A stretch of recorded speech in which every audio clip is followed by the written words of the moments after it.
خودم نگاه میکنم ما حلال حرم شقدی میرزا نجدین نو میگیم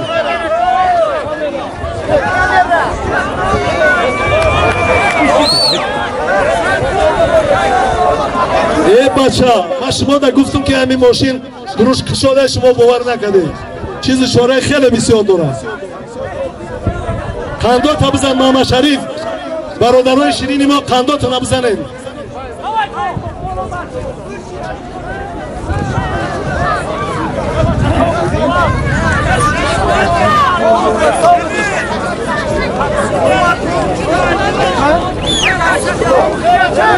قندات ها بزن کامران جان هزار رحمت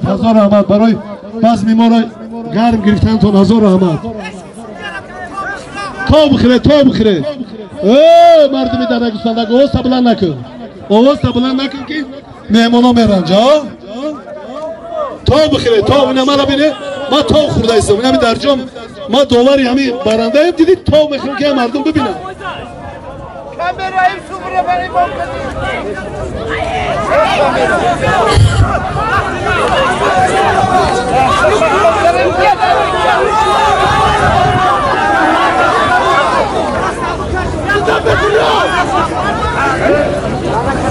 یک قنداتون بزنید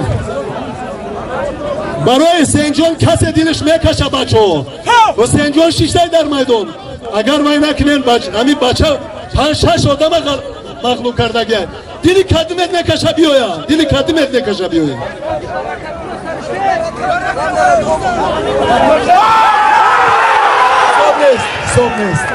حساب نیست بسیار خوشرو بسیار عالی لیکن یک پهلو آفرین همین حلال بگی حرام همین ایروی تو دانی خدا گم زنه بچه ها برای که خداوند هم دوست نداره بر کسی که حقیقت گم میزنه آفرین اینا گوشتنگیری همین اگر که نه قبی نزنی میزنه تا که عاقبت چه بیاد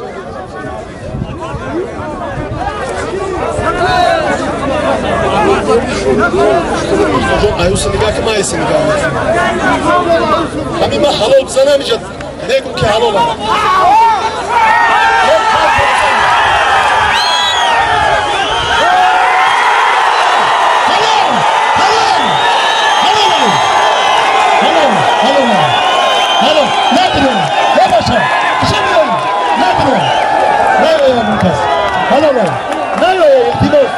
التماس نه بچه ها التماس جان تو نبگردم جانکا تو نبگردم بچه ها جانا التماس معرکه را میرون نکنید شریف جان حلاله کامران جان هزار رحمت شریف جان هزار رحمت نوری دیده سالم تبدیل سالمی شبتیم خنده شب زنم حلاله همین چیزی حلال بگیم حرام گفتی اما اکای مردین ما مردم شور میگم به نمک حلاله همین طوریه خدا رحمتی با مناظر میگفت که ما مردم شور میگم به نمک